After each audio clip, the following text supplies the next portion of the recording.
And I put that on my soul. On girls and they eyes closed. And that's on my soul. On girls and they eyes closed.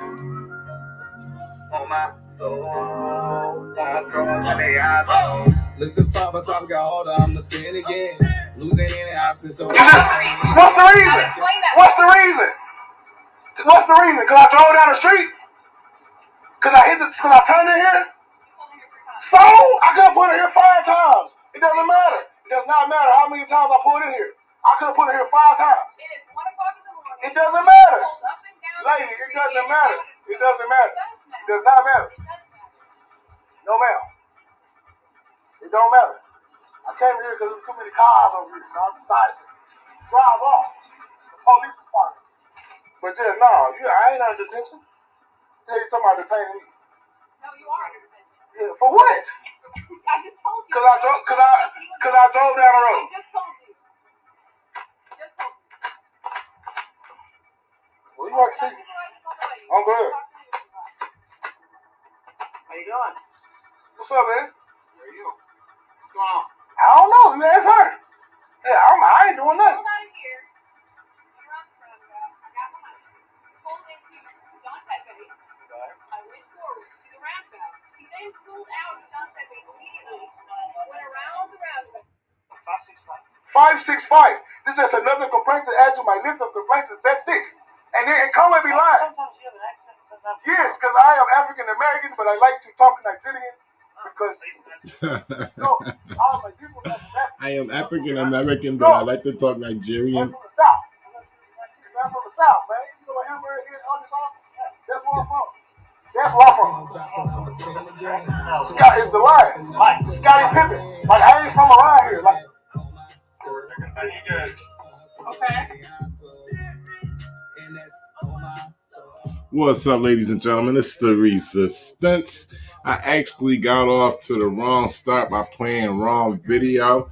I'm going to put the right video on. We're going to play this for a minute. We're going to get into this Ahmaud Arbery trial day 1. Y'all stick around. We about to check this out. okay. live here. I live out here. Yeah. I don't have to. Why? Come talk to me over here. I said why?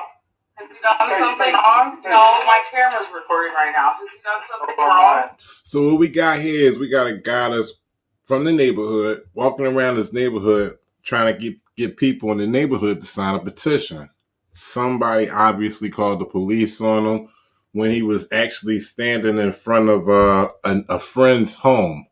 And he's being harassed by police because he's simply walking around the neighborhood getting the petition signed. Door to door. Yeah. And you have a permit for it? Yeah, you do. You go door to door to do what? Come over and talk to me. So they told him he needs a permit to go around and get petitions signed. I said go door to door to do what? Come over here and talk to me. I'm not going to go so you're not going to tell me. Go ahead, quit. That's not what you want. I don't know. Put your hand behind your back. For what? Put your other hand behind your My back. kids is right there. Okay. You're You're either going to follow instructions or you're going to go to jail. What is something? Come over Has here he and broken the law? talk to me. Has he broken the law? That's what matters. What law am I breaking? That's what I'm trying to ask. Has he broken the law? You ain't telling me nothing.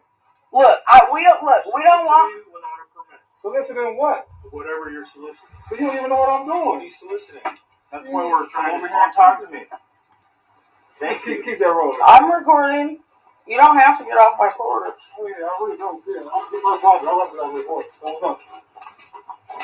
If there's problems, if we don't want him doing that, then that can be done. But like, he's not doing anything wrong. Where's your ID? He lives here. Give me your ID. For what? Has he broken the law? He's committing a crime. Soliciting without a permit. So now they asking for IDs, asking him for what? And they say soliciting without a permit. This man is just getting petitions signed. He's not selling anything. He's not asking for no cash in exchange. He's just simply asking for petitions to be signed. So listen, I didn't ask you guys for any money or anything. What am I soliciting? Then what are you doing? Have I asked you for the money? No. He hasn't tried to sell me anything. Yeah. So now he's asking him, so what are you doing? Trying to get him to help his investigation now so he can put some charges on him. Then what are you doing? Collecting signatures, that's what I'm doing. I can do that. What? It doesn't matter. I can do that. It does matter. We have a right to... caller, which is why we're here making contact with you. Okay. Where's the card W? I didn't ask somebody for any money or anything. For what? Okay, where's your ID at? See, they ask all the questions, but they don't want to answer no questions. If you fail to identify yourself, you're going to go to jail. But he's not committed a crime and he's not doing anything wrong. We have the right to petition in this country. No, I'm not. Turn around and put your hands behind your back. You're under arrest. What am I going to arrest him? So now he's under arrest simply for getting a petition signed, asking for collecting signatures. Let's say he's collecting signatures. Now he's getting arrested. He's being told to turn around and put his hands behind his back. Can I have your badge number, sir? And opposing. Turn around and put your hands. Hindering what? There's no investigation because there's been no crime committed. Okay, well, don't play with my rights. Number, sir. And opposing. Turn around and put your hands. Hindering. So he's being arrested for hindering and opposing. What? There's no investigation because there's been no crime committed. Okay, well, don't play with my rights. I need your badge number. I live in the front up there. I just told you that. Deputy Hamilton, and who are you? I'm Luan. Can I have your badge number, officer? How many times do I gotta tell you to put your hands behind your back? Please don't do this right now. How many times are we gonna do this? Turn around, you're under arrest. What you gonna do it again? Basically kidnapping him. He's telling him, turn around, you under arrest. He asked him plenty of times for what. He didn't come up with anything. Then he finally said hindering and opposing. This man is out collecting signatures. You're under arrest. I thought you were doing my McGee. Figure that out. You'll figure that out? Seriously? What's your... He said, what are y'all going to do about my kids? He said, we'll figure it out. He got his kids with him. Your arrest for?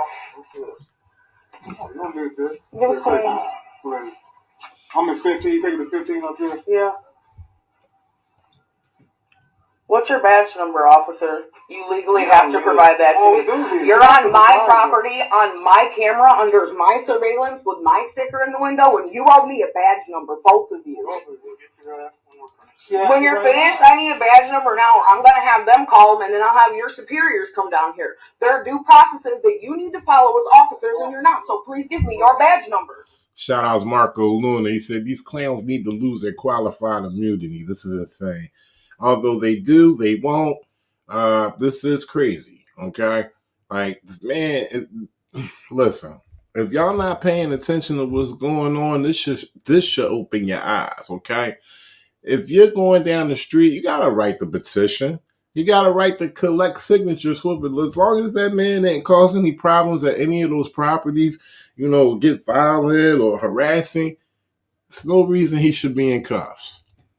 I'm not asking you for anything else but a badge number. You're on my property, on my camera, under my surveillance, so we have a problem. Because you definitely tripping. I'm talking to her. You told I'm soliciting. I'm not soliciting my man for any money. I ain't nothing about any money. I'll take y'all home in a second. Yeah, I can do that. I mean, walk down here. Now they hauling him off. Come on, Peter.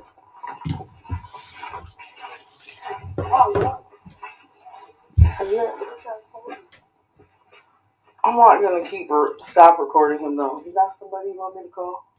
Mind you, ladies and gentlemen, the man has his kids with him, okay? They're locking him up for signing petitions. He got his kids with him. You just hold on. It's already recorded. I'm going to go get your phone. I'll be right back. Okay, I don't know her phone number. I'll just tell you. I'm sorry. Keep the camera on your dad, okay? All right. Give me your phone.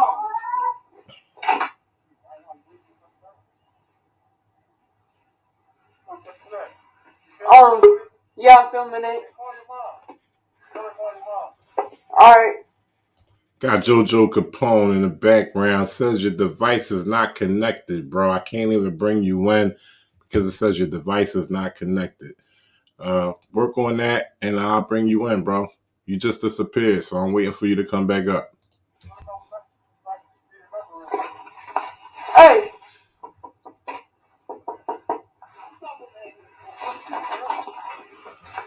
He's gonna tell you my mom's number. What's your phone number? My girl's number is 404 Uh-huh. 740 0517. I know you're not searching him for no reason. I'll make sure you're getting this on there, baby. Alright, let me see this.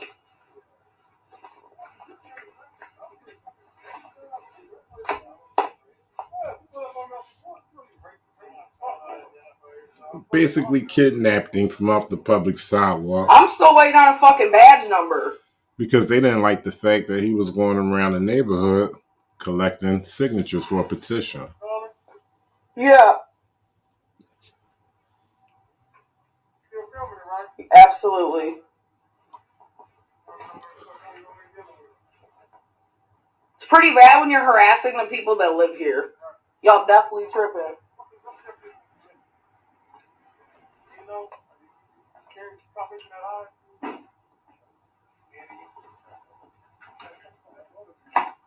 Oh. Hey, but don't touch me. Hey!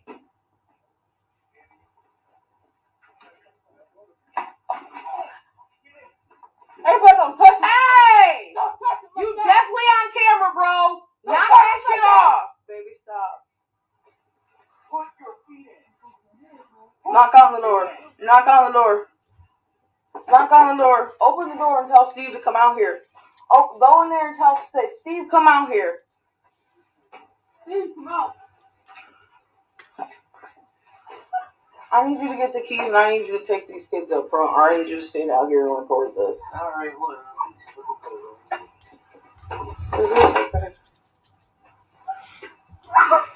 Don't cry. That's why we got kids. I'm tired of it. Yeah, me too. They always be seeing that. They can do what? So that was a Facebook video I just came across. They basically just about to haul him to jail for no reason. Kidnapping, like they usually do. A little something I seen, I figured I'd show y'all before we get into this day one Ahmaud Arbery trial. Well, it's not the Ahmaud Arbery trial, but it's the trial of his murder, should I say. I'm about to get into this joint. It was very interesting what went down today. The prosecution, their opening statements lasted about 3 hours. Basically ran down what, their narrative was of what happened. What we seen this past year and a half, or past year, should I say. Let me cut this off real quick. Videos of him going into the property, looking around, not stealing anything. And then it got to the video to the part where, he was approached by the three men, how he was being chased with the truck and was trapped and, forced into a ditch, things like that. And it went over to the defense side. And it got very interesting on how they portrayed Ahmaud Arbery. So I'm not even going to get into the 3 hour opening statement of the prosecution. I'm going to get into the defense. I found that to be more interesting.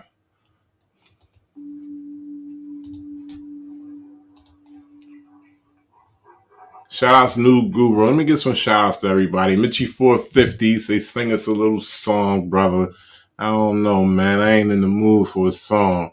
Maybe later on. But shout outs to Marco Luna, keep us the list, Jojo Capone, Denise Speece. What's going on? Shout outs to Greensboro, North Carolina.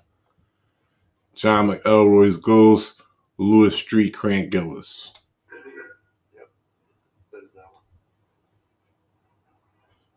First time I've heard that, though. Again, this is the opening statement from the defense. I'm skipping the prosecution. We pretty much know what happened. The lady didn't say too much far off of what we didn't know. She said a few things, but it wasn't much far off from what we've known and the information that they gathered throughout the past year. So I'm skipping that. I'm going straight into the defense opening statement. First, the judge is going to deny some motions. So with the WebEx, if you got two speakers on or two microphones. How's the audio? The video is low. Volume is low. Let me know how my audio is on this video. That's it. Yeah. Oh, was it you? Had previously done so. Shout out to Level Wise. Glenn County's jury plan with a few minor tweaks that I think are already on the record. As I mentioned to council, I told the jurors that they were welcome to sit in the jury box if they felt comfortable. It does appear for the record that the vast majority, if not all of them, are comfortable sitting in the jury box. Now the issue we have is we've got more jurors that want to sit in the box than we can actually seat. So we have one juror that we are going to have to either put in the front row of the gallery or possibly work out another solution. Shout out Kenny Powers. So for the record, we've made that change in the jury plan, and unless I hear from the jury that there's a problem with that, we'll continue to do so. Okay.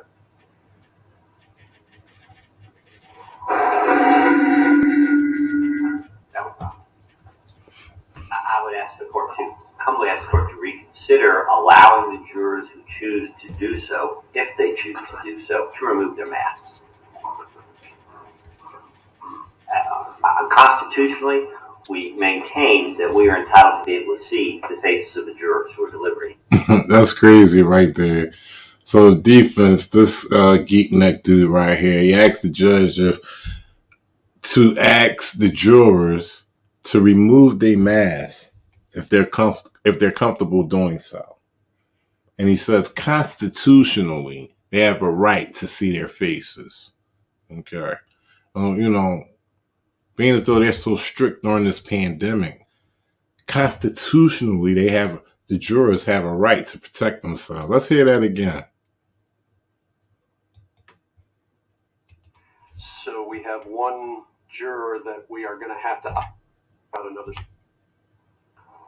So for the record, we've made that change in the jury plan, and unless I hear from the jury that there's a problem with that, we'll continue to do so. Okay.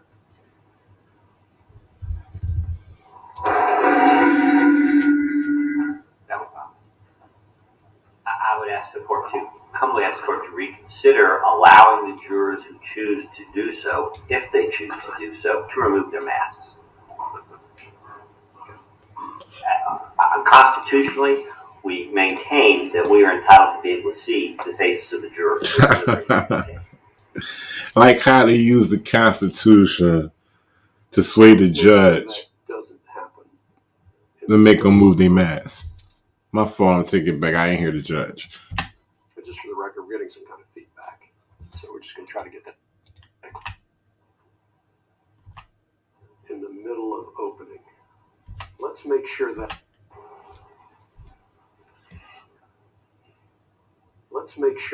doesn't happen in the middle of opening.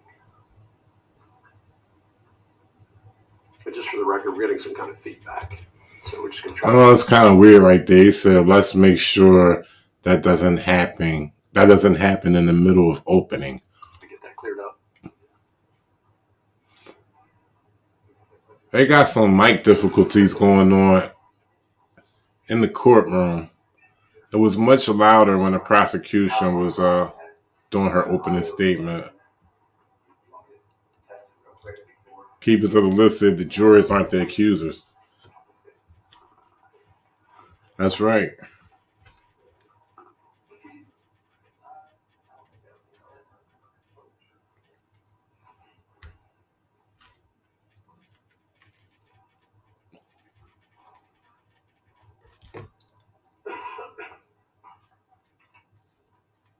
Technology is wonderful until it's not.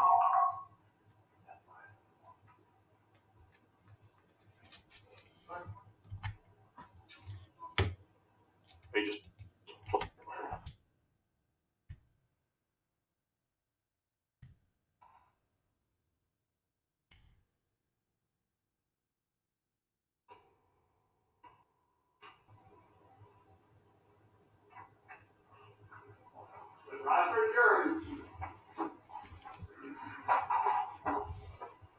Took them a minute to get everything together, but the jurors are coming in now, and it's about to get started.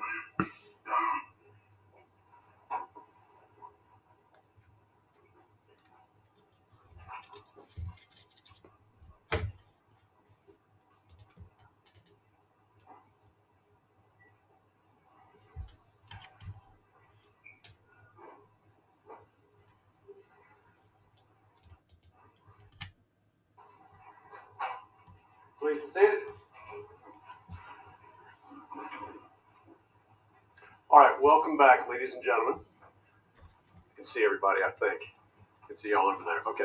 Hope you enjoyed your lunch. We are ready to proceed with opening statements in the case.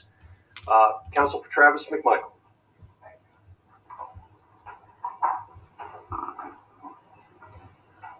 It's Travis McMichael's representative. Good afternoon. For those of you who may not remember from 2 weeks ago or whom I never met, my name is Bob Rubin. Bob Rubin, Travis McMichael's representation. And from the bat, this dude, he come right off foul. I'm with Jason Sheffield, who I think y'all met, who represent Travis McMichael. This case is about duty and responsibility. He said this case is about duty and responsibility. All right? From the door, he comes straight out the stalls foul. Duty and responsibility. This case is about duty and responsibility of someone who didn't commit a crime. Okay?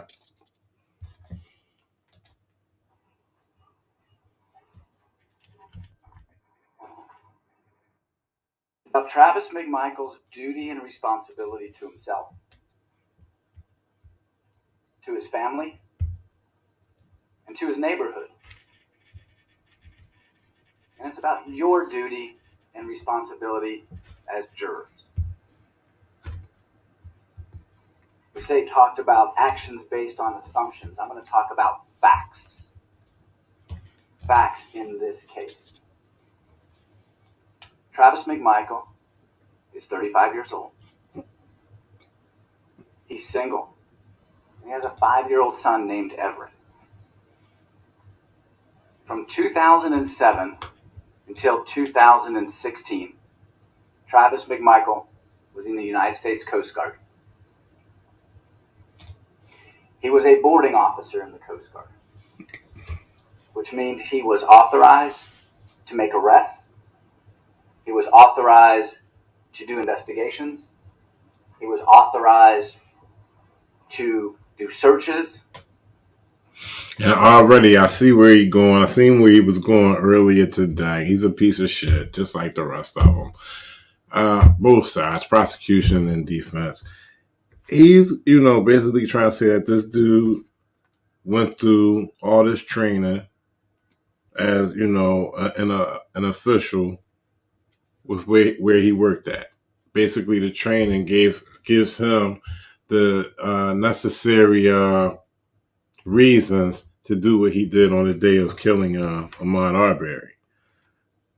It's crazy because one of the arguments is that they didn't know if he was armed because 12 days earlier, Travis McMichael rode past the house and seen somebody at the property of the English's property and said they seen him inside of the house and he reached into his left pocket. So 12 days later, they see him. He's running. He's got a T-shirt on, gray shorts, and they were unaware or not sure if he was carrying a weapon. But they said as he was running, when they noticed that he was running, that he was hauling ass. Okay. That's just weak to me. How you going to be doing all this running and you got a weapon on him?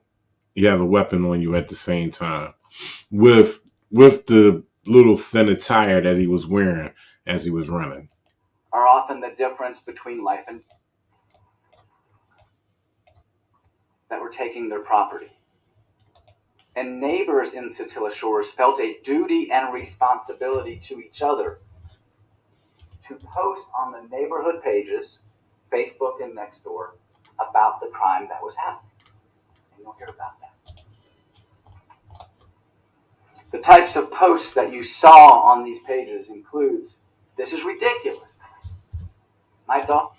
This is ridiculous.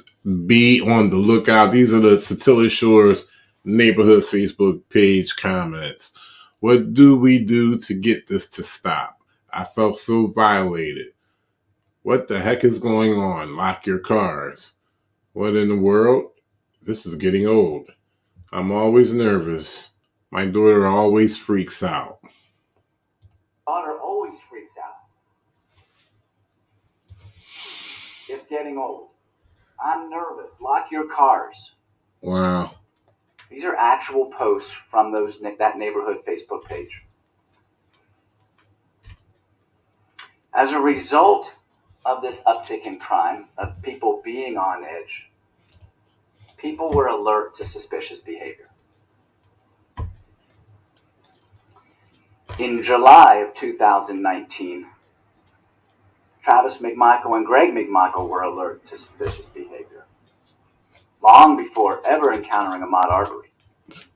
So they go all the way back to July 2019. And I'm going to tell you right now, whenever they make the movie for this shit, all they got to go is to the defense's narrative, right? Because they're making a whole production out this shit, building a whole story around the small part of them chasing Ahmaud Arbery down, trapping him, and killing him. Okay, now because they all in panic and fear and pay big bucks for these lawyers, now they done built the whole story. So whenever they make the movie, they just go straight to the defense's narrative on this one.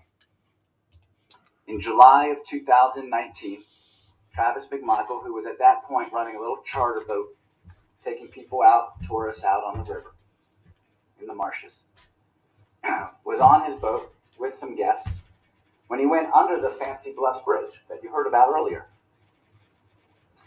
There he saw a homeless man who had lots of stuff around him and a tarp.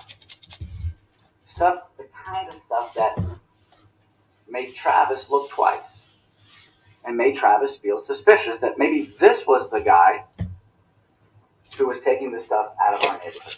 So he dropped off his guests eventually, went home, got in the car with his father, Gray, and they drove to the area under the Fancy Bluffs Bridge.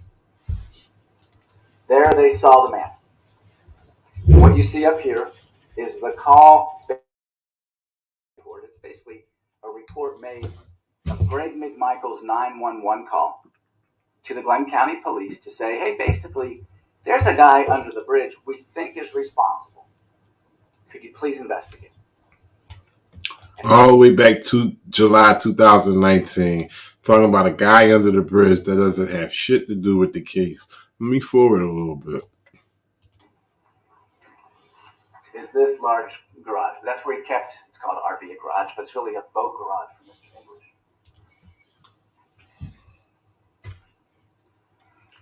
Eventually, because of some advice from his neighbor, Kenny Wade, who lived next door, he installed a camera at the dock and one on the back of his house, which you can't see from this photo. He was concerned about liability because kids were playing out there and they would take his scraps of wood, they would hang out by the dock. But he was also concerned about theft because he had valuables at his house. He had 2 boats, sometimes 3 boats, and he parked his camper on the property. You can't see in the picture, but you'll see eventually. So they're speaking about the guy's property now. His last name is English. I forgot his first name. I think it's Kenny English or something. Last name is definitely English. They're speaking about the property and how he was realizing over time that property was being stolen.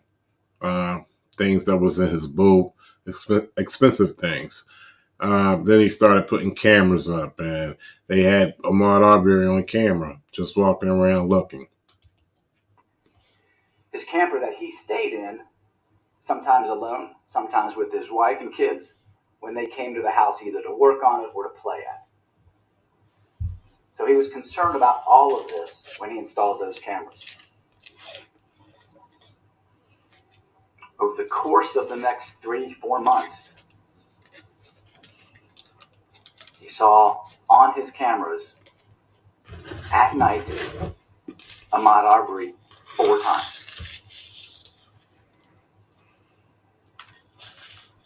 The first time, and this is the first time his camera alerted at all, was October 25th, 2019. Now remember, he's in Douglas, Georgia. He has a cell phone. When his camera spots somebody, he gets an alert on his cell phone. This is a photograph of Ahmaud Arbery on his dock, October 25th, 2019. He gets this alert. He sees this man. He calls Glenn County Police Department. Can't call 911 because 911 would go to Douglas Police. But he calls the 911 number for Glenn County Police. And he's scared. And he's concerned. What is this guy doing at my house at night? There is no legitimate reason, according to Mr. English, for this man to be at his house where his boats are stored, where his camper is parked at night. And he calls the police. He's concerned not only for his stuff, but he's concerned for his family. Because what if Amy was there at the camper alone? What if his daughter, Laura, was there sleeping there that night? And she walks outside and bumps into this intruder. And he gets scared, and he panics, and she panics, and something really, really awful happens. These are the thoughts that went through Larry English's mind when he sees this intruder in his house on October 25th, 2019. He calls back Glenn County a second time after this initial call. Go back a little bit. Okay. So it's just basically showing how many times Ahmaud Arbery came onto the property. He was on the property multiple times. He's saying because there was an uptick in crime within the neighborhood that these were one of the reasons why everybody was on edge. Okay. Over, I don't know, a year, I guess, Ahmaud Arbery was caught on tape at this man's property 4 times. Never stole anything. Okay. I don't understand how this goes into the whole thing of them running into him that day and killing him. I don't know if he's trying to make it seem like, well, because he was on the property so much, he appeared to be a threat over time. Is one of the reasons why they were so aggressive with excessive force.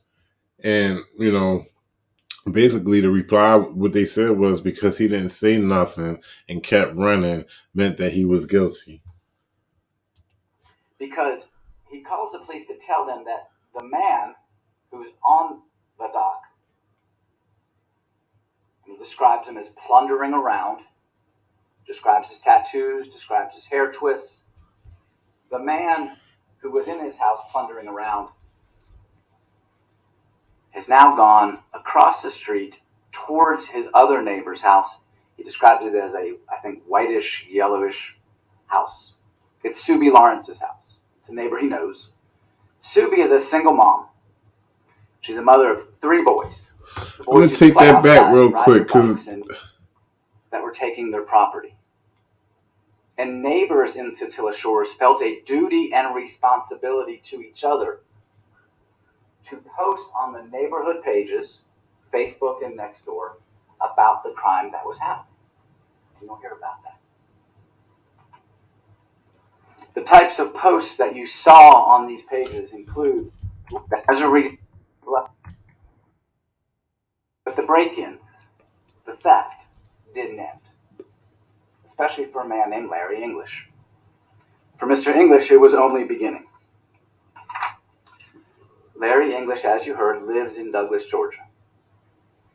He was so excited to have a weekend home in Satilla Shores on this beautiful little Satilla River. He built a home. He was going to use it for weekends and vacations with his wife Amy, his daughter Laura, his son Hoyt. And so it took time, delays and all that with contractors and him, because he calls the police to tell them that the man who's on the dock, and he describes him as plundering around, describes his tattoos, describes his hair twists. The man who was in his house plundering around has now gone across the street towards his other neighbor's house. He describes it as a, I think, whitish, yellowish house. It's Subi Lawrence's house. It's a neighbor he knows. Subi is a single mom. She's a mother of 3 boys. The boys who play out. I had to rewind that, and then I lost the spot and had to fast forward again. But that's the part that I wanted to get to when he said that he left the house and went towards the neighbor's house across the street. That's kind of funny because right before that, he said that at the time, English only had 2 cameras, which were pointing to the back, towards the dock and towards the area where his boats were. So that's kind of funny right there. Towards his other neighbor's house. He describes it as describes his tattoos, describes his hair twists. The man who was in his house plundering around has now gone across the street towards his other neighbor's house. He describes it as a, I think, whitish, yellowish house. So I think where he's trying to go at with that Keepers of the List says, what does the woman and the kids have to do with this? So it's not necessarily a woman and the kids. It's them trying to say, well, Ahmaud Arbery had a habit of frequently trespassing on properties. And it was trespassing. They just never was able to catch up to him to give him that, that verbal warning, don't come back.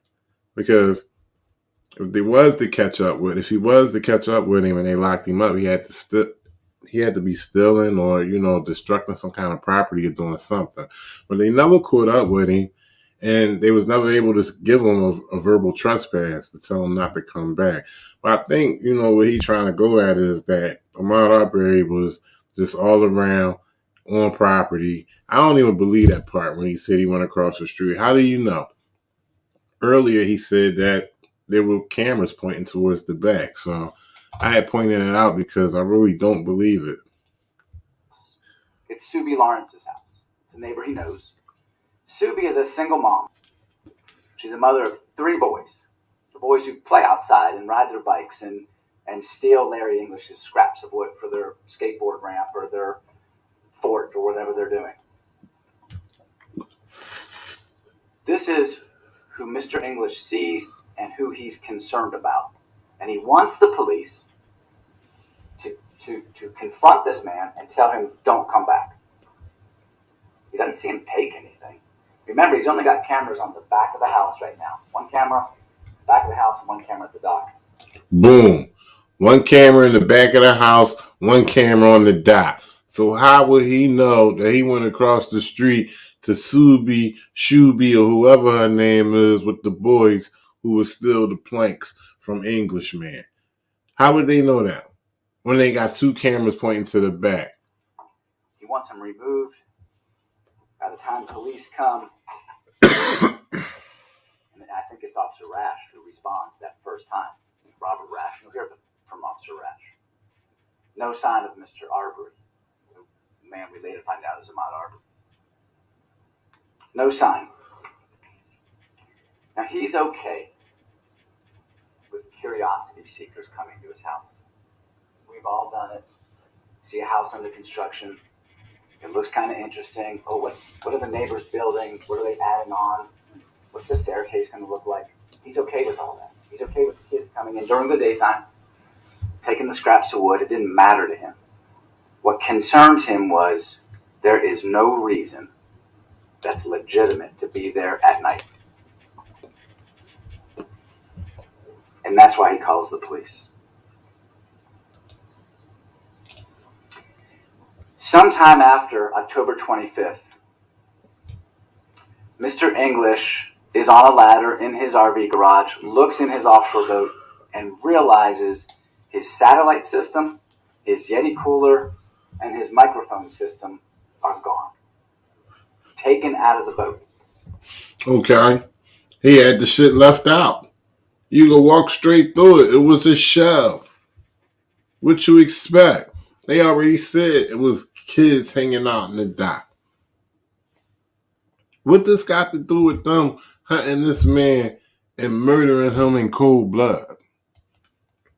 He doesn't know who did it. He does know the HVAC guys were in that area installing some of the not pipes, some of the system in there. He also knows the black male from October 25th was in there. And so he's suspicious. But what can he do? The next alert on his phone is November 17th.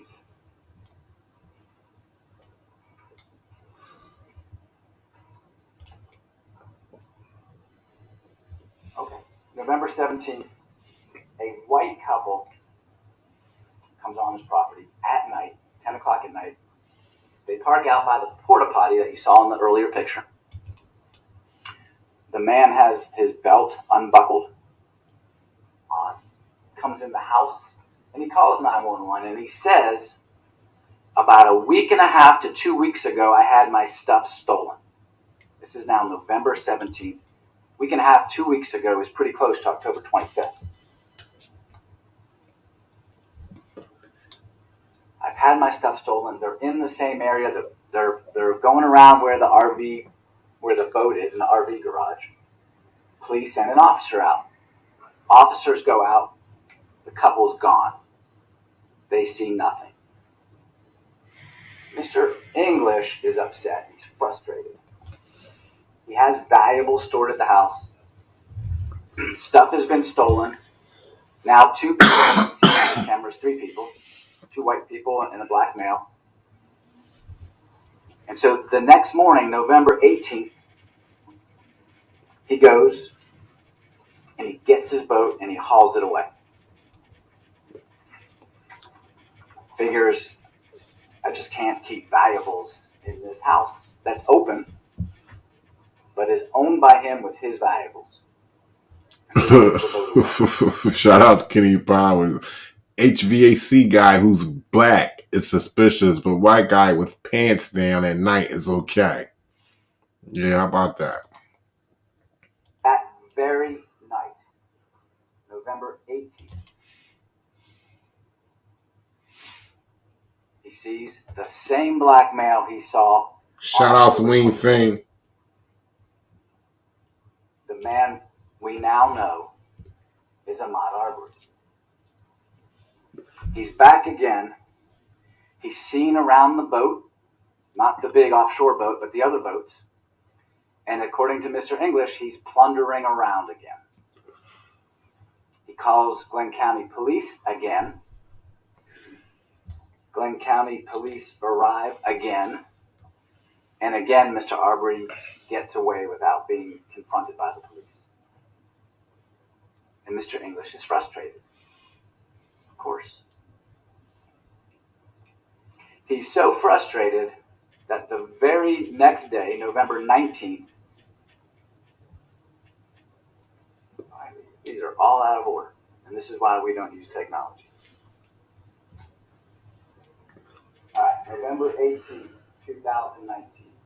This is the night he sees Ahmaud Arbery for the second time.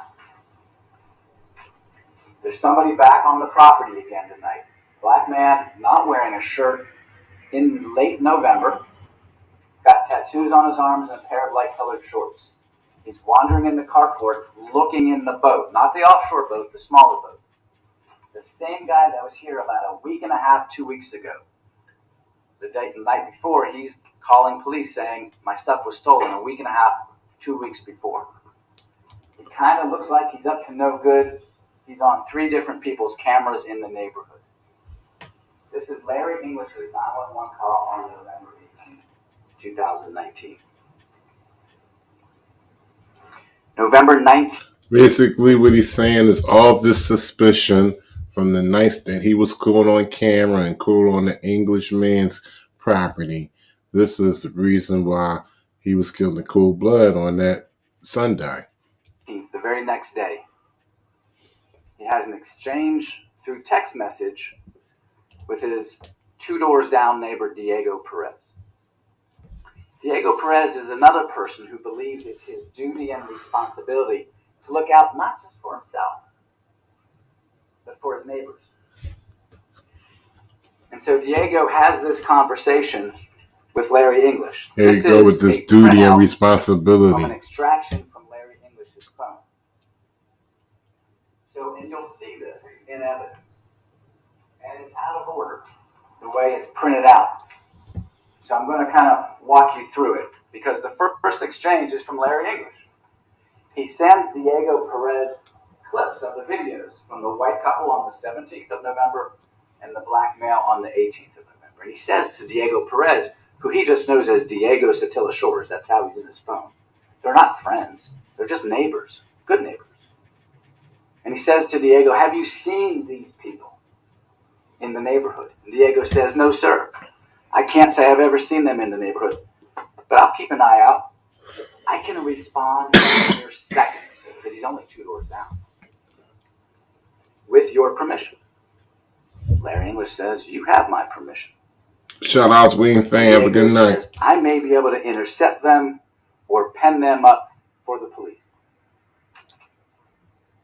I may be able to intercept them or pen them up for the police. Diego Perez is taking it upon himself, if he can, to perform a citizen's arrest. I'm going to hold them until the police come. And Larry English's response to that, thank you. Wow. Because seconds count. Diego Perez knows it. Larry English now knows it. Because 3 times he's tried to catch his intruders, and 3 times he's failed because the police just get there too late. As Diego Perez artfully put it, when seconds count, the police are minutes away. And so he needs the help of Diego Perez and other neighbors. Officer Rash, who responds to these calls, he canvasses the neighborhood. He's trying to catch this guy. And so he canvasses the neighborhood using stills from the video. Have you seen this guy? Do you know him? Can you help me help Larry English? And no one knows him. He's not jogging in the neighborhood. No one's ever seen him. The only time we see Ahmaud Arbery in Satilla Shores is at night on these cameras. And remember, people have cameras in the neighborhood. If he was in there jogging in the daytime, you would see evidence of that. So November 19th, Diego Perez offers to help. So he's trying to put Ahmaud Arbery in a position of intending to do something and looking suspicious. They said that as well, but he still didn't commit a crime. I'm trying to figure out how they gonna point out the crime that he committed to justify why they killed him. That's what I'm trying to figure out. Rash canvasses the neighborhood. He's still a mystery. He is at this point a scary mystery. Because he's plundering around Larry English's house, and now everybody knows it. Plundering. Officer Rash has canvassed the neighborhood. Larry English is talking to neighbors like Matt Albenzi, like Subi Lawrence, like his neighbor Diego and his wife Brooke Perez. It's being posted on Facebook, on the neighborhood Facebook page. Word is out that stuff was stolen from Larry English's house, parked in his RV garage. Now, I want to be clear. In May, after Travis McMichael was arrested, Larry English realizes he doesn't really know when the stuff was stolen. It was back in Douglas. It was in the house on Satilla Drive. But what he was telling people in October, November, December, January, February 2020, that the stuff was taken out of my boat, parked at my house on Satilla Drive.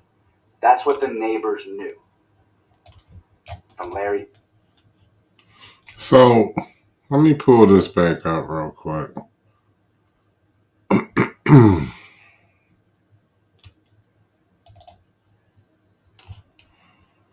They said English reported that he was plundering. Steal goods from a place or person, typically using force, and in a time of war or civil disorder, looters move into the disaster area to plunder stores. Basically, steal goods, typically using force, and in a time of disorder. The contents of the abandoned houses were plundered by members of the new regime. Take materials from for one's own purpose. All right. I was always under the impression that he never took anything. So where are the goods? I've never seen any videos of him picking anything up, taking anything. Where are the goods of him on footage?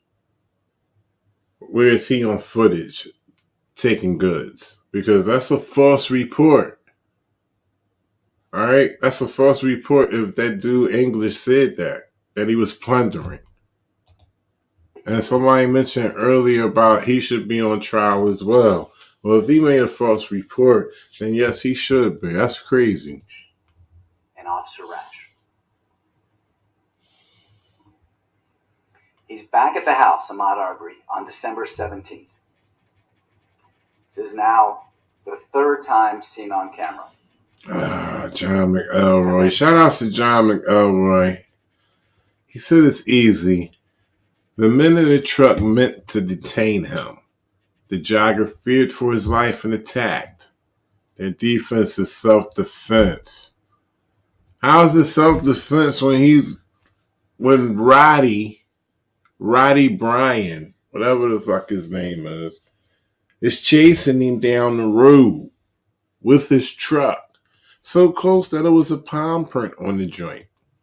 It was a palm print on the truck. Guess they talking about he trying to get in. Y'all believe that story? How many believe that story?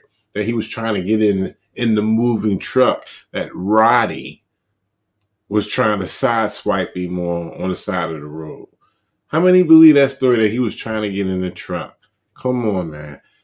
He probably was putting a palm print, putting his hand on the side of the car to try to get a balance as he was running.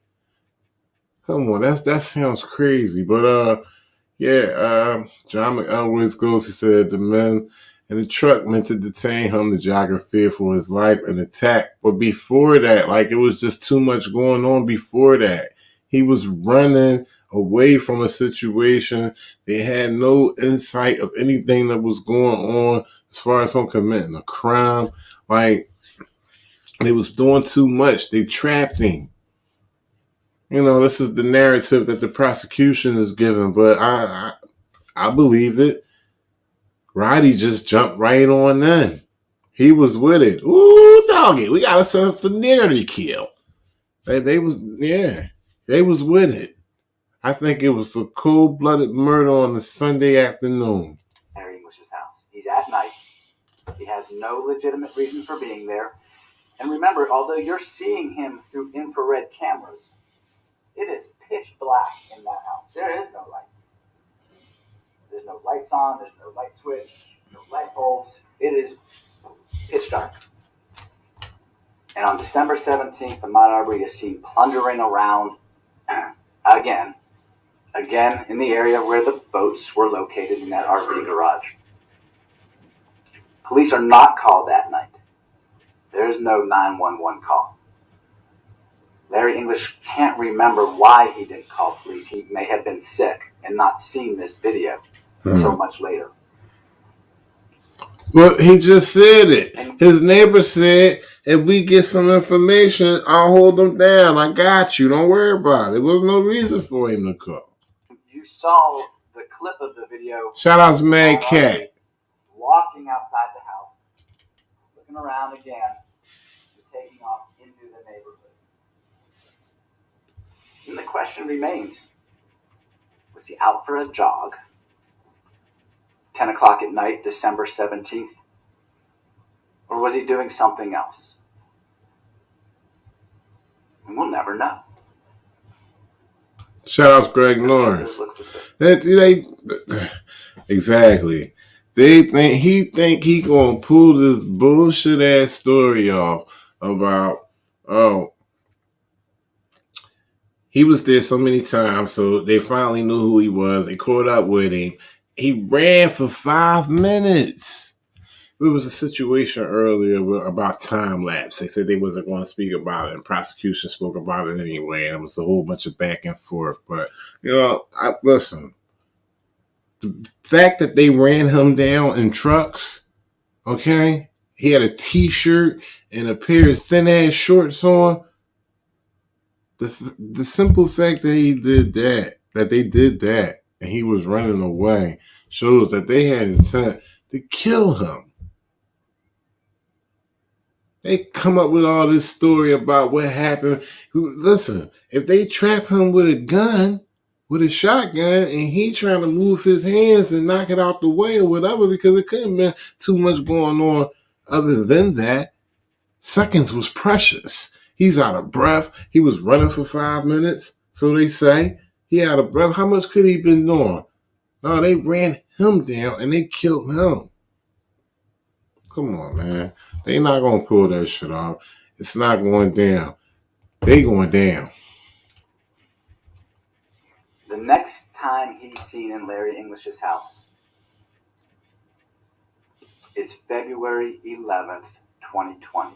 This is now the 4th time in the house.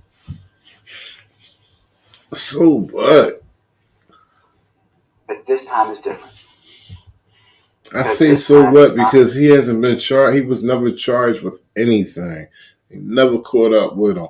It was how private. So now private citizens can do what the police doing. What we fighting the very police to not do. So now private citizens could do it as well. They could just take it upon themselves to assume that, oh, this nigga was just doing something.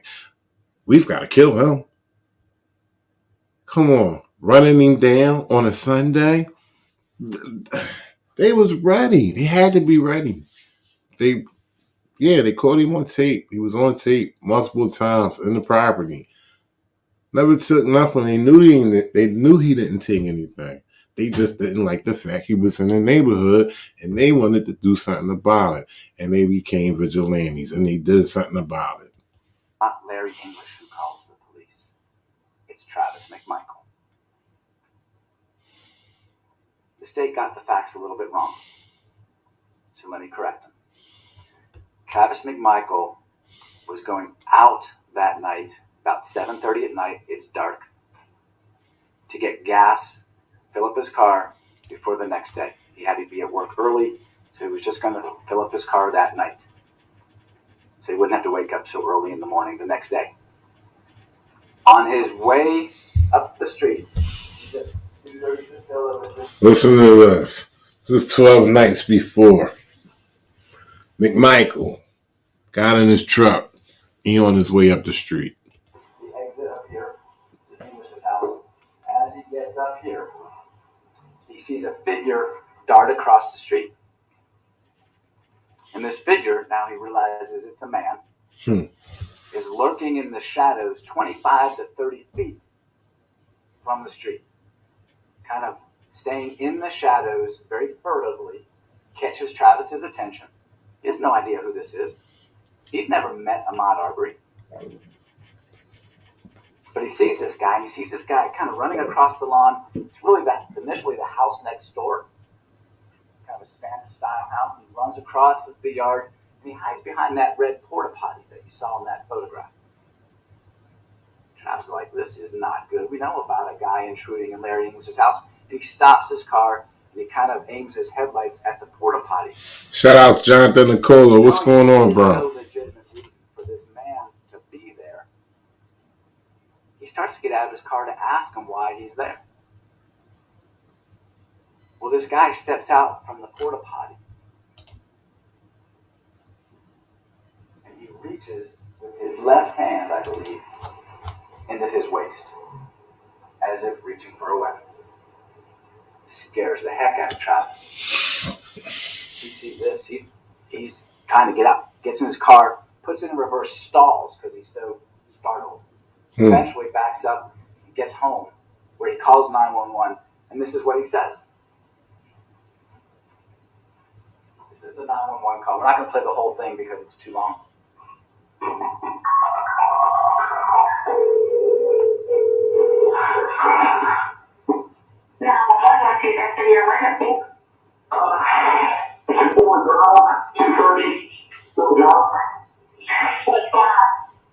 We got a friend of ours.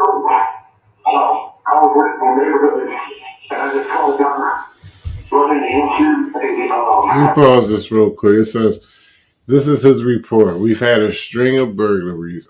I just caught a guy running into a house being built 2 houses down from me.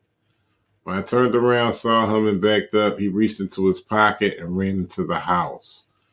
So I don't know if he's armed or not, but he looked like he was acting like he was. So, be mindful of that. That's basically saying, if you got to kill this motherfucker, make sure you kill him. If you ask me, it sounded like he was putting shit in place. This was happening over a period of time. I mean, I'm pretty sure they was really sick of it the second time around. Just hearing that the neighbor was complaining about footage of Ahmaud Arbery being on his property and in his property. It sounded like they was putting, whether he seen him dart across the street or not that night and was on the property, it just seemed like he was putting shit in place to try to, if it was to go down, like it did go down, he'd be cool. But it ain't work out like that, and I don't think it's going to work out like that for neither of them. None of them. Roddy, he's going to get caught up just for trying to be damn.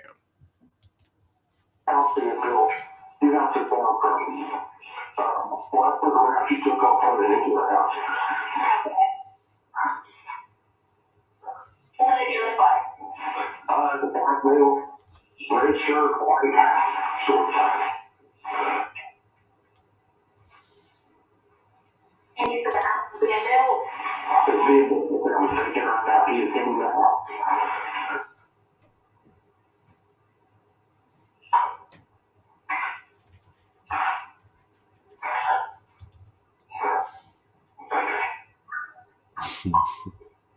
What's your name on the car? Travis McMichael, level 4220, 1374. Alright. Where are you at now? I'm at Steve, or across the street, in my truck. Philly Boy 420, what up, bro? Shout out Philly Boy 420. Where's the car are you at? We're at 4. Are you okay? Yeah, one night he told me, when I turned around, So that's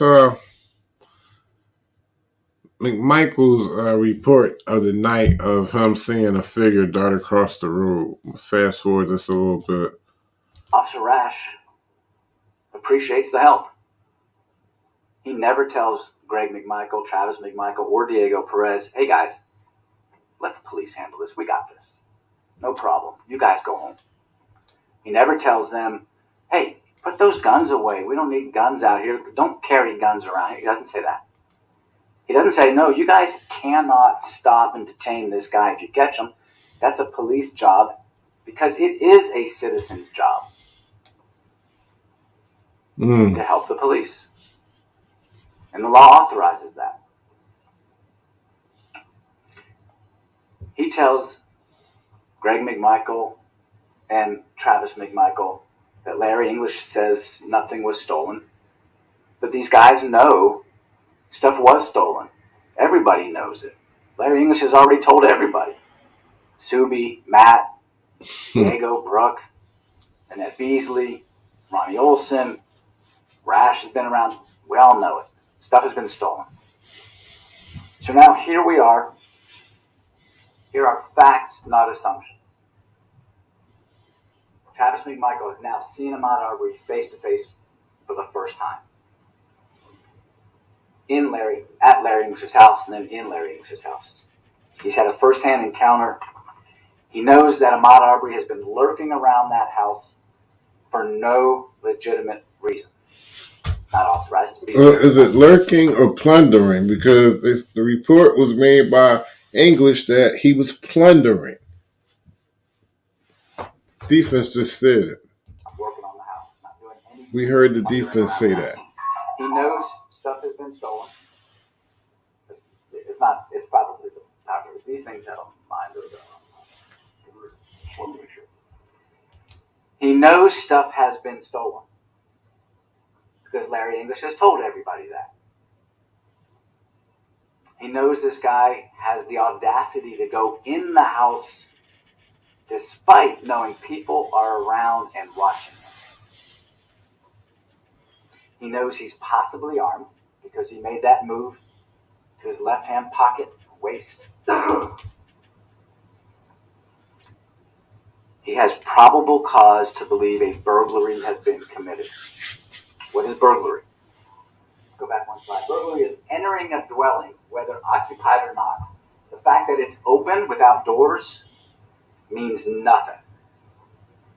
It's any dwelling, any building, structure, whether occupied or not, without authority, with the intent to commit a felony or theft. You don't actually, to commit a burglary, have to take anything.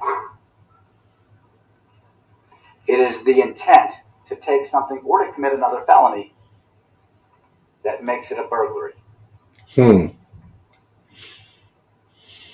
Travis McMichael. But this proves what? This proves that they had to kill him. He still was running away. He was trying to get away from these dudes. That proves that if that's the truth and it comes down to that law, that he was committing a burglary, whether he took anything or not, just from entering the dwelling, he was committing a burglary because he did it multiple times. Does that prove that they should have killed him on that Sunday afternoon?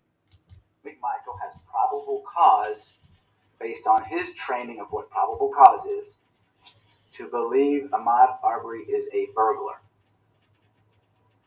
Probable cause. What does it mean? It is the level of suspicion. Objection.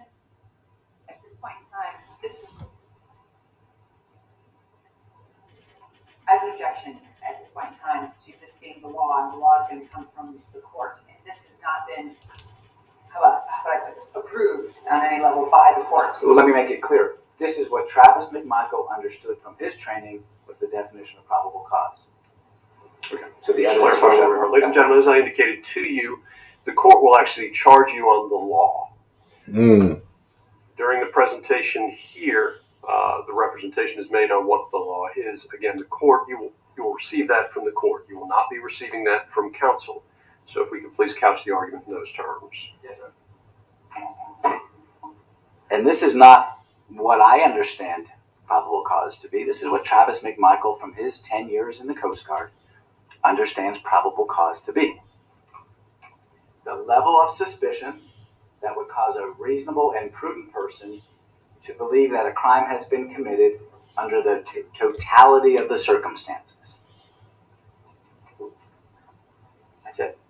It's the level of suspicion that you would need under the totality of the circumstances to believe that a crime was committed. That's where Travis McMichael sat as of February 11th, 2020. The next time we see Ahmaud Arbery in Satilla Shores is February 23rd. a beautiful day, kind of a warm February day in Brunswick. Travis McMichael, around midday, around 1 o'clock, is on the couch in his living room, trying to get Everett to take a nap, 3-year-old son. So he's doing the strategies that parents do. He has Everett every other week. He shares custody with Everett's mom. On this Sunday, he's trying to get Everett to go to sleep. Greg is in the front yard, in the driveway, reupholstering his boat cushions. It is a pleasant, uneventful Sunday morning leading into Sunday afternoon. While they're doing that, Ahmaud Arbery is walking into the neighborhood, not jogging, not running, walking into the neighborhood, walking into Larry English's front yard. Yes. Where he stands there, and this is the view from Ronnie Olson's house across the street, where he stands there, looks around, and walks into the house. While he's doing that, Matt Albenzi is in his yard, down Jones. He's down here. You can see directly into Larry English's yard. He is aware of the break-ins into Larry English's house. He is aware of the items stolen from Larry English's boat. He's out splitting logs. A tree had fallen in his yard, so he's breaking up the tree. He sees this guy that looks like the guy from the video clips. In fact, is the guy from the video clips, walking into Larry English's house. He grabs his gun, puts it in his pocket, grabs his cell phone, walks down Jones to an oak tree. There it is. Shout out Philly Boy 420. And he calls 911. While he's calling 911, he sees Ahmaud Arbery through the windows in Larry English's house. He doesn't know what he's doing in there, but he knows this guy's been there at night 4 times prior. He knows stuff is stolen, so he's calling the police. He believes, eye contact with Ahmaud Arbery. The next thing he sees is Ahmaud Arbery sprint out of that house. He is not jogging. He is running away. Doesn't matter. Doesn't matter. Doesn't matter. That does not give them the right to chase him down and gun him down. If anything, follow him. Call the cops, follow him. Y'all got a truck. He can't outrun y'all. Y'all can if y'all that concerned about this dude being in y'all neighborhood, give the description that he has on of his clothing, follow him, and let the police know. Be on the line with the police the whole time. If that's the kind of people y'all are. But to gun him down and try to trap him and murder him, nah. Into the neighborhood, possibly armed, based on prior experience. He is sprinting at what turns out to be about a 6-minute mile. It's fast, and he's got long strides.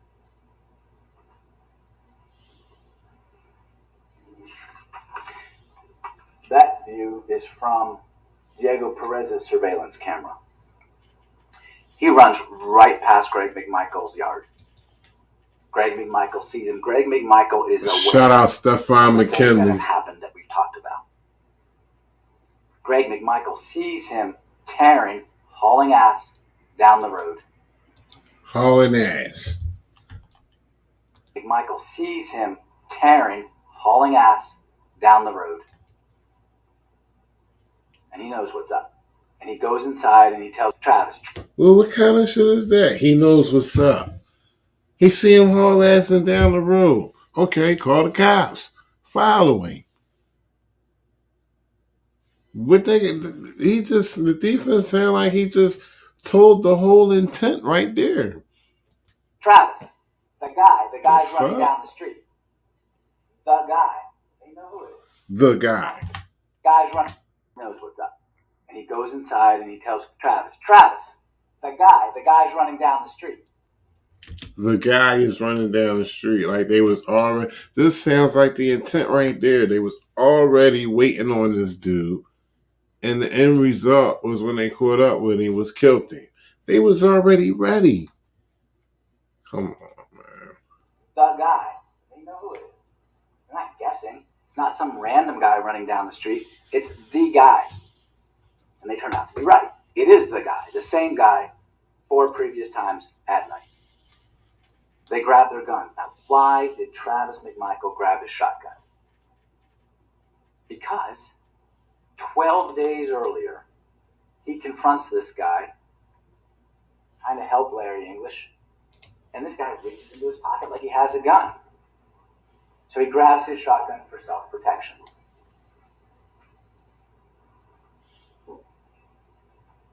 And he gets in the car, or he walks out in the yard actually, and he sees Matt Albenzi motioning down the street. Same direction Ahmaud Arbery was running in.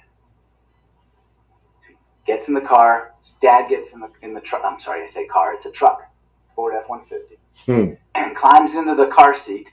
Bet it was a Ford F-150. When seconds count, the police are often minutes away. The police are not going to catch this guy at the speed he's running. Catching for what? They seen him run out the building. So what? Nothing was in his hand. He clearly wasn't armed. Not running the way you say he's running. You said what he did a 6-minute mile. That was the stride he was into. A 6-minute mile. How you gonna run with a piece on you? I'd be too scared to run with a piece on me, running that fast. So they're going to try to detain him for the police. What happens after that's up to the police. So they encounter Ahmaud Arbery on Burford. The first encounter is at 307 Burford. This is what it looks like. You saw the video. Let's go back to there. They're there to detain Ahmaud Arbery for the police. This is what the law allows.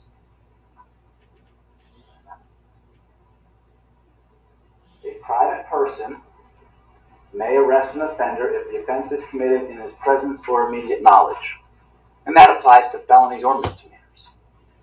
But there's a second sentence the state didn't tell you about. Shout out Stefan McKinley. Good info. The offense is a felony, and the offender is escaping or attempting to escape. A private person may arrest him upon reasonable. A private person may arrest an offender if the offense is committed in his presence or within his immediate knowledge. If the offense is a felony and the offender is escaping or attempting to escape, a private person may arrest him upon reasonable and probable grounds of suspicion. And probable grounds of suspicion. That's why Travis McMichael and Greg McMichael sought to detain Ahmaud Arbery. There was no crime committed in their presence. We're not contending there was a crime committed in their presence. But there was probable cause to believe a felony had been committed and that this man was attempting to escape or flee. That's why. To have probable cause, they got to investigate. And it seemed like what they did was went with what happened prior. Them knowing that there was footage of him going onto the property. So they finally see him and they make their own ruling on what they're going to do. But this dude's trying to switch it up. Like, what investigation did they conduct to have probable cause to detain him other than that situation? He was running. He was running. Call the cops, follow him. Doesn't constitute them gunning him down like they did. Citizen's arrest is in this case. There are 3 encounters with Ahmaud Arbery on Burford. The first one is in front of Roddy Bryan's house. William R. Bryan. I shouldn't call him Roddy. I don't know. Mr. Bryan's house. Travis McMichael pulls up alongside Ahmaud Arbery and says, "Stop. Whoa. I want to talk to you. What were you doing back there? What's going on?"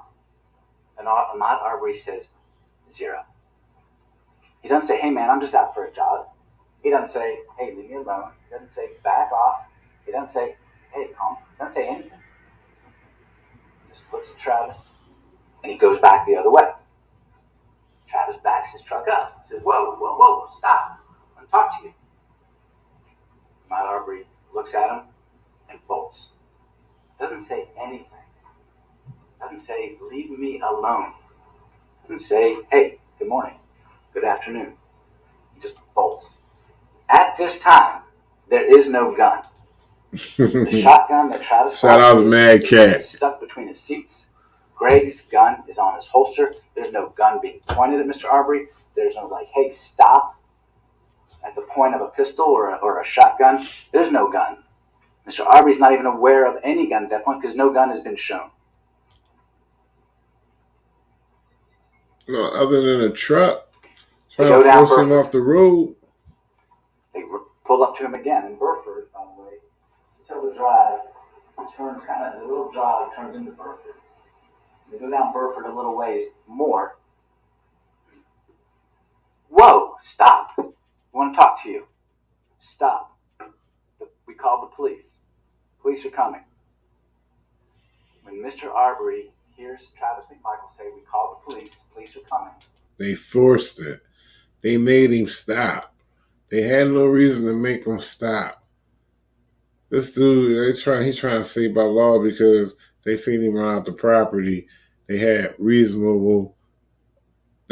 probable cause to detain him because of reasonable suspicion from what they had of him on footage prior. he bolts back the other way towards Roddy Bryan's house, back towards Satella Drive. It was a They manhunt. stop the truck, put it in park. Greg McMichael does get out and he gets in the bed because he's cramped into the child seat. This motherfucker jumps on top of this fat motherfucker jumps on top of the child seat. Okay?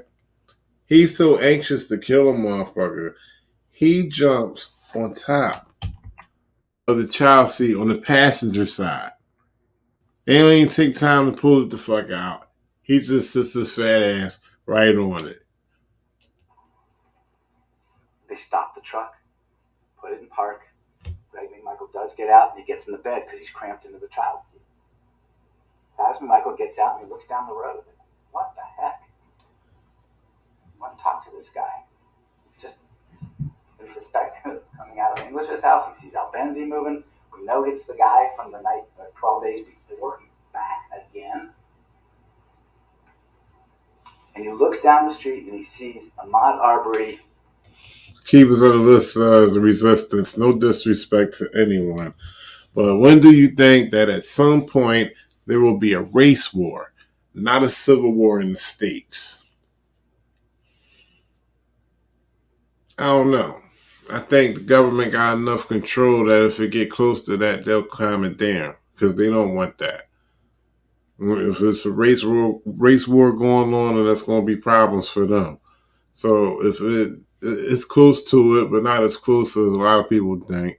If it does come to it, I find that the government will diffuse it before it goes all the way down. Trying to get into Roddy Bryan's truck, Mr. Bryan's truck. He's interacting with the truck. He doesn't know who that black Silverado truck belongs to. He doesn't know Roddy Bryan. He's never met him. He doesn't know his truck. So he sees this black Silverado, and he sees Ahmaud Arbery trying to get in it, and he expects to hear a gunshot because he thinks Ahmaud Arbery is armed, like he pretended to be on the 11th. And he's fearful that this guy, whose name he doesn't know, will try to shoot the owner of the truck and take the truck. And so that scares him. This attacking the truck worries him. His dad says, Travis, go back, go back. He says, no, Dad, just go around Zellwood, for the name. Go down further down here. They see this interaction back here. They're going to go around Zellwood.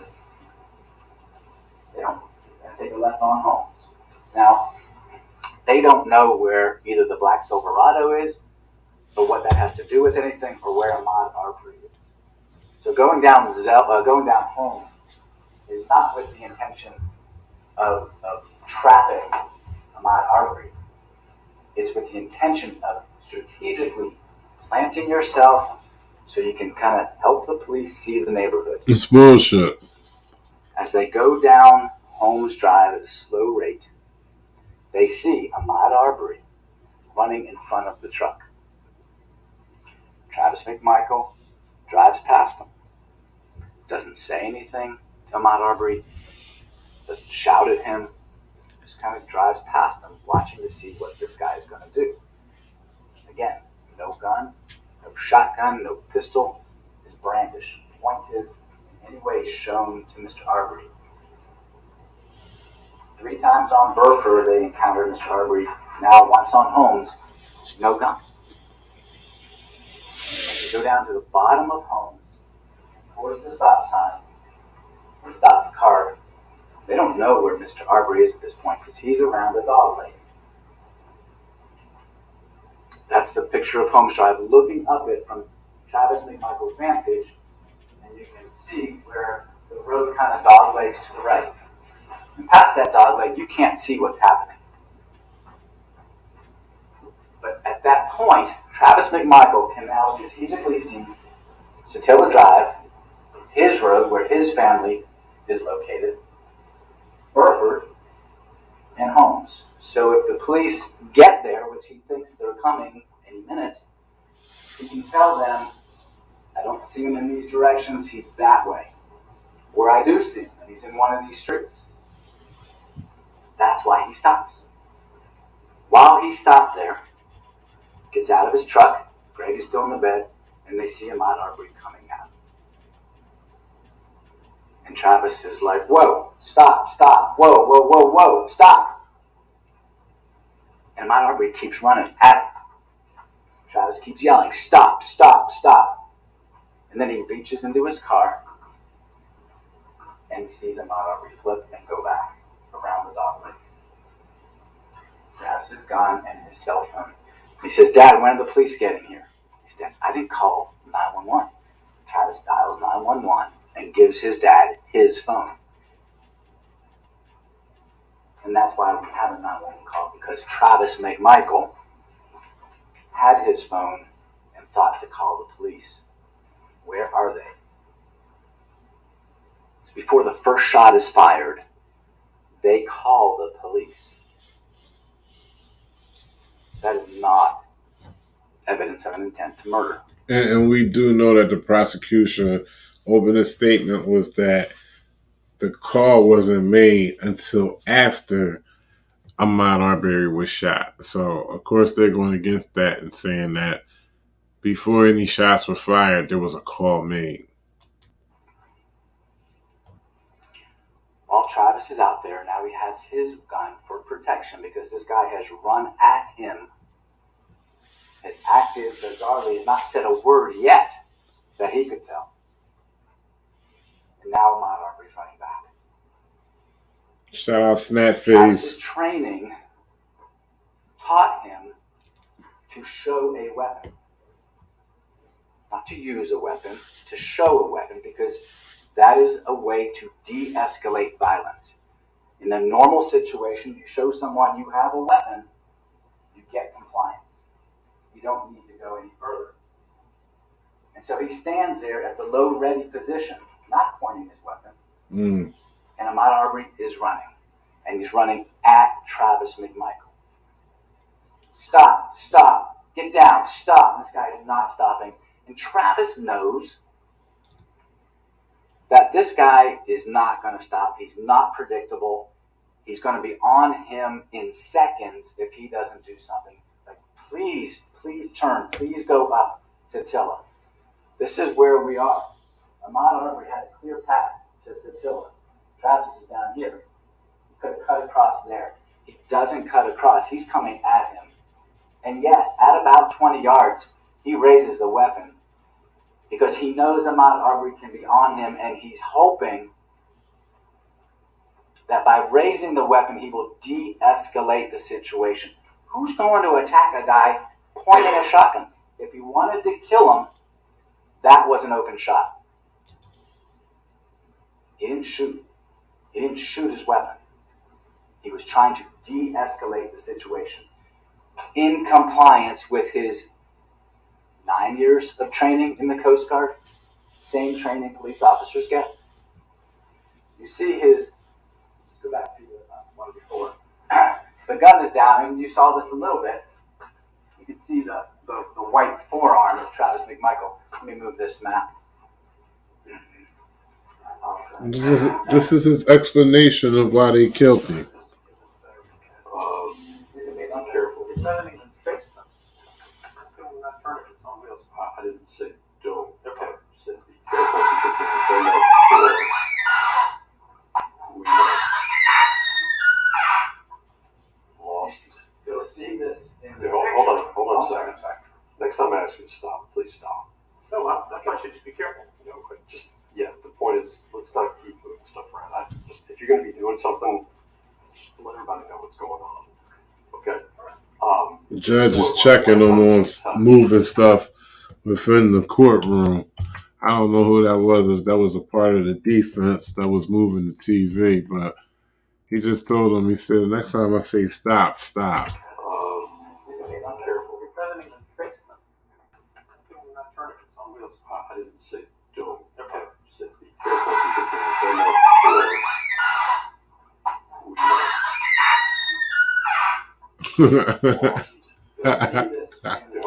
Hold on. Lost. This guy right here, he took it upon himself to just angle the whole flat screen a different way. You'll see this in this Hold on a second. Next time I ask you to stop, please stop. No, well, I should just be careful. The point is, let's not keep moving stuff around. If you're going to be doing something, just let everybody know what's going on. Okay. The point was, last time this was touched, not by Ms. Dudkowski, but generally in other matters before the court, we lost it. So if we could, before we just start moving things around, let the court know. Shout outs Jay Sunny Candles. What's going on, bro? I'm chilling. And I don't mean to call it shit. I'm very touchy about, no pun intended, about some of this electronics in here. As Mr. Rubin has alluded to, we've lost connections and all sorts of problems. So we're trying to make sure these presentations flow. So I didn't mean that. But if everybody could let me know if we're doing that. This is a fuzzy picture. You'll have pictures in the video throughout the course of the trial. His arm is down, and you can see the white forearm. You can see the driveway here. Travis, We've lost the sideline there, haven't we? You're okay over your shoulder now? Okay, that's the other issue. And I know it's awkward, yeah. Yeah. Okay. Sorry. So there's a driveway here, and Travis McMichael is across from another driveway. You'll see it's about 60 feet, 20 yards away. And he knows how quickly someone can cover 20 yards in seconds. An unarmed person can take a weapon away and kill a police officer or a civilian in seconds, even from 20 yards away. Even an armed person from 20 yards away. So he raises his weapon. In the next slide, and you see the distance. He raises it for what? Why couldn't he just keep his distance? What did he have to keep pushing forward for and raise his weapon? Because he wants the guy to stop, not because he wants to hurt Ahmaud Arbery. He's not looking for an encounter. If he wanted to hurt somebody, he would have fired on Burford on homes or now down here at the bottom. Ahmaud Arbery doesn't stop. He doesn't say, whoa, hey, I'm good. He doesn't say anything. And he doesn't stop. Instead, he goes around the truck to the right-hand side, the passenger side, and at that point, Travis McMichael can't see his hands. Remember, he still thinks this guy could be armed because I saw this guy, at least pretend he was, on the 11th. He doesn't know. He can't see his hands. And his dad, his 64, 65-year-old dad, who's had a stroke, is on the bed, and Ahmaud Arbery could just yank him down or take a shot at him. He doesn't know. That's the bottom line. Level Wise on point, Keyboard List on point, Mad Cat on point. Everybody pretty much on point. They were looking for an encounter. That was the whole thing. And it came to them. They just, they sat it out. They waited. They said, okay, it's been happening for almost over a year now, whatever.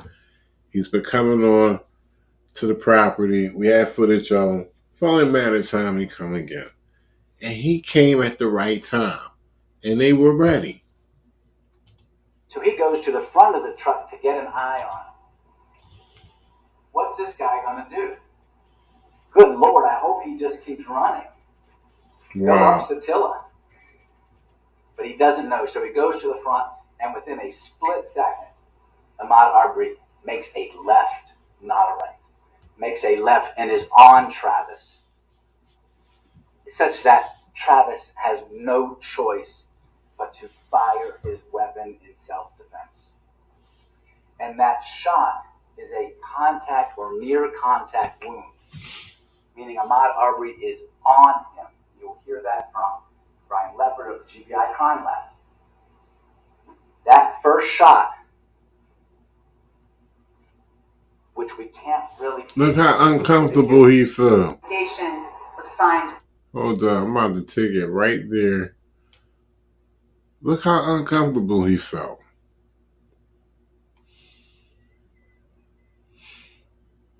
You see how he was shuffling all around in his chair?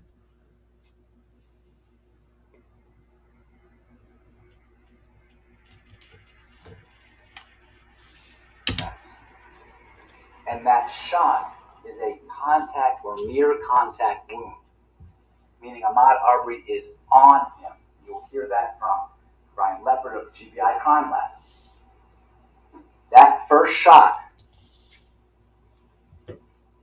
which we can't really see because it's videotaped through two. He's uncomfortable with that even being shown right now. I'm pretty sure they had a back and forth about, making this argument. And he's very uncomfortable. He doesn't want that to be shown. That first shot. He looked mad right there. Look at his face. GBI Crime Lab. That first shot, which we can't really see Wow. because it's videotaped through two windshields. Brian's windshield and Travis McMichael. He's upset right there. He probably wasn't even sure they was going to slip that one in there. Did you see his reaction?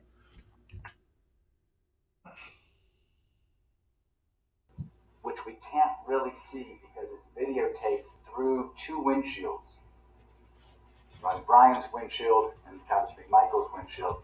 They're in front of the truck. When they collide, when Ahmaud Arbery makes a left, he's on Travis, and Travis has to fire. Because at that point, it's his life or Ahmaud Arbery's life. And the only thing, it's weird the way the mind works, the only thing he can think of at that point is Everett. It kind of flashes through his mind. My 3-year-old son. So he fires. The fuck out of here. He wasn't thinking about Everett when he hauled ass out the house and grabbed the fucking shotgun. He wasn't thinking about Everett then.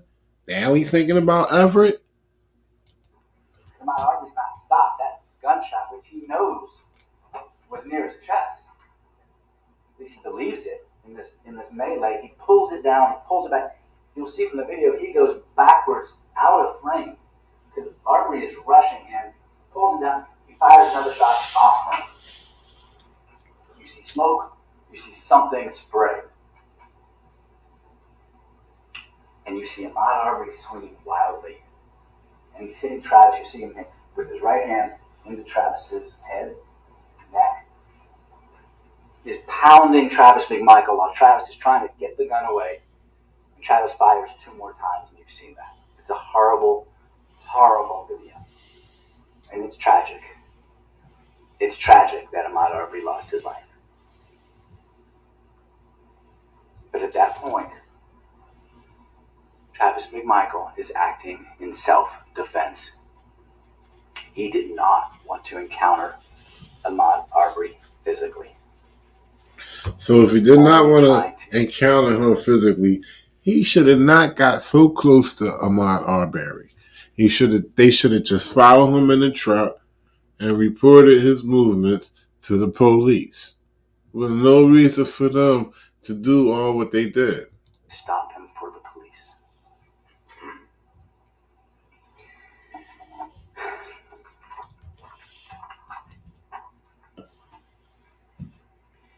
Self-defense is defined, and the court will charge you later. Your Honor, objecting again. Mr. Root is now giving them the law in self-defense. So we are allowed to give a long opening statement, just as the state did in its opening. We need to be very clear because, again, we haven't gone through a charge conference in this case. So let's be clear about it, that this is not the charge. So I expect you'll be charged on self-defense. And I expect this is what you'll be called, be charged, be told by the judge. A person is justified in using force which is intended or likely to cause death or great bodily harm only if he reasonably believes that such force is necessary to prevent death or great bodily injury to himself or to a third person. At the time the shots are fired, Poor Dirt Farmer. Travis McMichael reasonably believes, because Ahmaud Arbery is on him, aggressively, swinging wildly, grabbing hold of him, grabbing hold of the gun. Just like Keeper of the List says, not when you provoke the encounter. They created that whole situation. They did not have to get so close to dude. They didn't have to create that situation where contact happened. No, just following. They didn't want that. We heard what he said earlier. He said that. No, I'm sorry. The father was like, "That's the guy. The guy's there." And he jumped right up, grabbed the gun, and hopped in the truck. The Ford F-150. They was ready for him. They was hoping that he'd come again. He came so many times before onto the property. They was ready, and it happened to be at the right time. Somebody believes he is justified in firing his weapon, knowing it's gonna kill him. It's gonna at least hurt him. Knows that. He has no choice, because if this guy gets his Shout out D. Johns. he's dead, or his dad's dead. And what's he taught in the Coast Guard, at the Maritime Law Enforcement Academy? Never lose your weapon. And that's why he shoots.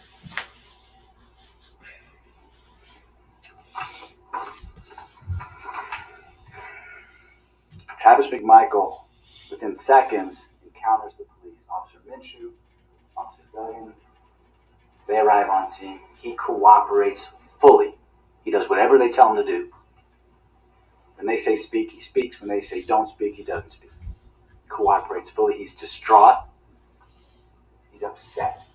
You'll see this on the video, the body cam of the officer. There's no glee at having done what he just did.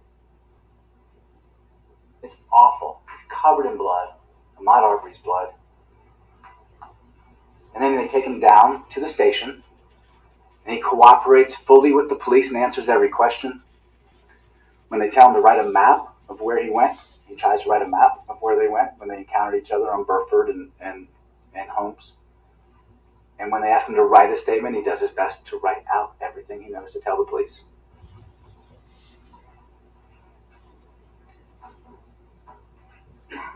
There's been a lot written about this case and Travis McMichael's actions. Doesn't matter. What matters now is the evidence that you're going to hear, the facts that you're going to hear, and the law that you're going to be given by Judge Walmsley. You are now the judges of the facts and the applicators of the law in this case. The evidence shows overwhelmingly that Travis McMichael, honestly and lawfully, attempted to detain Ahmaud Arbery according to the law and shot and killed him in self-defense. What we're asking you to do is hard, and it may be unpopular, but we're asking you to recognize your responsibility as jurors in being open to the facts and putting aside emotion and listening to the law and applying that and doing your duty. Because we think the only right verdict is not guilty on each and every count in this indictment. Thank you. And that's a wrap, man. I appreciate y'all for sticking in here and watching this recap of the defense's opening statement of the Ahmaud Arbery killing. That was the defense for the son, last name McMichael. I forgot his name, his first name, but his last name is McMichael. But it was the son. He's the defense of the representative for the son. Yes, Monday we'll hear from. I got to catch up on this trial because this is all that I've seen up. This is what I reached to, this part right here. So I got to catch up over the weekend. I might come back tomorrow night with something if it's interesting from this day one opening statements. But that's what happened today. I didn't catch up on the Kyle Rittenhouse trial. I was too much into this. It took me hours to watch to get up to this point because I started late. But I'm gonna watch more later on. What time is it? It's 3 o'clock in the morning, East Coast time. Shout out to everybody. Appreciate y'all. Otherwise, let's see. Keep us on the list. Kenny Powers, D. Johns, Mad Cat, Jonathan Nicola, Poor Dirt Farmer, Stefan McKinley. Appreciate y'all. Y'all be safe out there. I'm out.